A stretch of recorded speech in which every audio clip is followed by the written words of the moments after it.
अस्सलाम वालेकुम। आज का हमारा टॉपिक जो है वो है नेट। नेट मतलब नेटवर्क एड्रेस ट्रांसलेशन। ठीक है, इसमें दो तरह के नेट होते हैं, एक होता है स्टैटिक नेट और एक होता है डायनामिक नेट। ठीक है, हमारे पास जो हमारे घर पे अपने हमारे ऑफिस में पीसीज वगैरह लगे होते हैं वो होते हैं पब्लिक और प्राइवेट आईपी एड्रेस पे चल रहे होते हैं। ठीक है, जैसे अगर आपके घर पे भी राउटर से पीसी मोबाइल डिवाइसेस कनेक्टेड है उसमें कोई आईपी एड्रेस 192.168 1 डॉट समथिंग होगा, ठीक है, या 172.16 होगा, ये सब प्राइवेट आईपी एड्रेस ही होंगे। ठीक है, क्योंकि पब्लिक आईपी एड्रेस बहुत महंगे होते हैं। लेकिन अगर हमें इंटरनेट पे कहीं जाना है, इंटरनेट पे अगर जाना है तो हमें पब्लिक आईपी एड्रेस ही चाहिए होता है, क्योंकि प्राइवेट आईपी एड्रेस इंटरनेट पे नहीं जा सकते। तो उसके लिए हमें क्या करना होता है, नेटवर्क का जो भी एड्रेस है उसको ट्रांसलेट करना होता है प्राइवेट को पब्लिक में। तो इसलिए हम नेट करते हैं। एक स्टैटिक नेट होता है और एक डायनामिक नेट होता है। ठीक है, स्टैटिक नेट में क्या होता है, हमने एक आईपी एड्रेस एक पीसी के एड्रेस को के लिए मखसूस कर दिया, मतलब ये वो कोई और इस्तेमाल कर ही नहीं सकता। जैसे अगर मैं इस वाले पीसी को एक आईपी एड्रेस ऐसी दे देता हूँ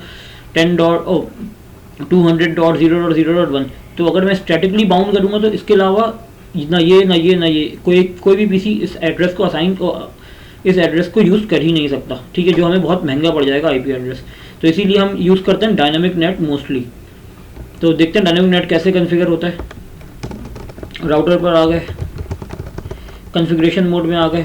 सबसे पहले नेट की कमांड आईपी नेट। ठीक है, उसके बाद देखते हैं क्या बोलते हैं कि नेट का क्या करना है, एक पूल बनाना है आईपी एड्रेसेस का, पब्लिक आईपी एड्रेस का पूल बनाना है, पूल। ठीक है, उसके बाद एक पूल का नाम देना है, पूल का नाम भी दे दिया।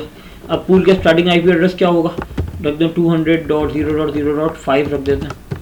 एंडिंग मतलब कितने आईपी एड्रेस हमने बाय किए हैं, 200.0.0.10, 6 आईपी एड्रेस बाय किए। ठीक है, इसका नेटवर्क मास्क क्या होगा, 255.255.255.248। ठीक है, हमारा अच्छा starting and ending IP address are in different subnets. अच्छा भाई ये बात कर दी इन्होंने, तो ये लो अब ठीक है, बिल्कुल ठीक है भाई, अब सेम सबनेट्स में आ गए। अच्छा दूसरी बात, आईपी नेट कहाँ से करना है बता देगा, इनसाइड से करना है। ठीक है, क्योंकि 192 वाले नेटवर्क्स को हमें मैप करना है पब्लिकली ताकि इंटरनेट पर जा सकें, इनसाइड। ठीक है, सोर्स कौन सी सोर्स है, लिस्ट वाली सोर्स है या स्टैटिक है, लिस्ट है हमारी सोर्स, इनकम्प्लीट सोर्स लिस्ट। ठीक है, उसके बाद एक एक्सेस लिस्ट बनानी होगी जिन जिन पीसीज को हम मतलब मैप करवाना चाहते हैं, तो हमने एक लिस्ट ऐसी बना दी। उसके बाद पूल का नाम क्या था, हमजा। ठीक है, और ओवरलोड करना है। ओवरलोड करने से फ़ायदा क्या हो जाएगा, ये पोर्ट एड्रेस ट्रांसलेट करेगा, मतलब एक पूरा आईपी एड्रेस एक टाइम पे भी एक पीसी को नहीं देगा। एक IP address multiple PCs use कर सकते हैं डिफरेंट पोर्ट नंबर के साथ। जैसे अगर किसी एक पीसी को, जैसे इस पीसी को टीसीपी यूज़ करना है, इस पीसी को आईसीएमबी यूज़ करना है, same IP address but different port number, ये दोनों सेम आईपी एड्रेस यूज़ कर सकते हैं। ठीक है, तो पोर्ट नंबर और आईपी एड्रेस मिला के एक सॉकेट बन जाता है। तो हमने ओवरलोड भी लगा देते हैं, बहुत फ़ायदा है इसका। ठीक है, ये हो गया। अब एक एक्सेस लिस्ट बनानी है, क्या नंबर था उसका, 1। क्या करना है, परमिट करना है। ठीक है, कौन से आईपी एड्रेस को, जो हमारे अंदर के आईपी एड्रेस हैं, that is private IP address 192.168.1.0 subnet. इसका वाइल्ड कार्ड मास्क क्या है, 0.255। ठीक है, एक्सेस लिस्ट भी बना दी। अच्छा अब नेट का कहाँ से किन किन इंटरफेस पे करते हैं, ये वाली इंटरफेस है FA0/0, ये अंदर वाली है, तो interface FA0/0 IP net inside.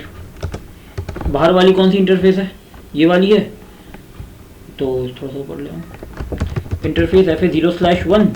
ठीक है, IP नेट आउटसाइड, क्योंकि आउटसाइड वाली इंटरफेस है। नेटिंग हो गई पूरी कंप्लीट। अब देखते हैं जो हमने कॉन्फ़िगर किया है वो सही है या नहीं है, पिंग करके देख लेते हैं यहाँ से। ठीक है भाई, इससे भी पिंग जा रहा है, इससे भी पिंग जाना ही चाहिए। पिंग क्या था, 5.5.5.2 सर्वर का जो हमने आईपी एड्रेस रखा था, इससे ही पिंग जा रहा है। ठीक है, अब देखते हैं इसने एड्रेस ट्रांसलेट किया या नहीं किया। शो इसमें नहीं चलता, शो इनेबल मोड में चलता है, शो आईपी नेट ट्रांसलेशन। तो क्या हुआ, इनसाइड का लोकल एड्रेस क्या था, पहला पीसी मैंने ये वाला 4 वाला भेजा था, इसका आईपी एड्रेस था 1.2। उसके बाद मैंने एक दूसरा ये वाला भेजा, इसका था 1.3। कितने पैकेट्स भेजे, इसके 2 पैकेट्स आगे गए, इसके 4 गए। ठीक है, आउटसाइड का एड्रेस क्या था, 5.5.5.2 जिस पे हमने भेजा। ठीक है, जो सर्वर का था outside local address, outside global भी वही था। वजह आउटसाइड ग्लोबल जो था वो सर्वर कहीं ना कहीं लगा था, हमने डायरेक्टली कनेक्ट किया हुआ है ना। आउटसाइड ग्लोबल सर्वर का है, आउटसाइड लोकल इस इंटरफेस का होता है। अब ये दोनों सेम इसलिए हैं क्योंकि हमने इसको डायरेक्टली कनेक्ट किया हुआ, नहीं तो सर्वर दुनिया में कहीं भी रखा हो ये किसी ना किसी थ्रू सर्वर से कनेक्टेड होगा। अच्छा, दूसरी बात, कौन सा पैकेट भेजा है, वो कौन सा हमने प्रोटोकॉल यूज़ किया है, पिंग का, ICMP का, ठीक है। और किस एड्रेस पे उन्होंने मैप किया, देखो सारे एड्रेस 0.5 के यूज़ किए हुए हैं और पोर्ट नंबर इन्होंने चेंज किए हुए, इसको 10 दे दी, इसको 11 दे दी, इसको 1 2 3 4 से लेकर 9 तक दे दी, तो ये हमारा IP एड्रेस मैप हो गया। अच्छा, और भी कुछ करके देख लेते हैं। 5.5.5.2, ठीक है भाई। अब यहाँ से आगे देखते हैं, इसने एक ट्रांसलेशन की, कौन सा पैकेट भेजा, TCP का भेजा, कौन सी पोर्ट पे भेजा, HTTP वाली पोर्ट 80 पे भेजा। देख लें भाई, इन्होंने मैप कर दिया, ठीक है। इनसाइड लोकल वाला PC ये था, इस PC ने रिक्वेस्ट करी, ग्लोबल वाले से करी, किस इंटरफेस के थ्रू हुआ, और कौन से इंटरफेस को मैप किया गया, कौन सा IP एड्रेस को मैप किया गया, प्राइवेट IP एड्रेस को इस पब्लिक IP एड्रेस से मैप किया गया इस पोर्ट नंबर के साथ।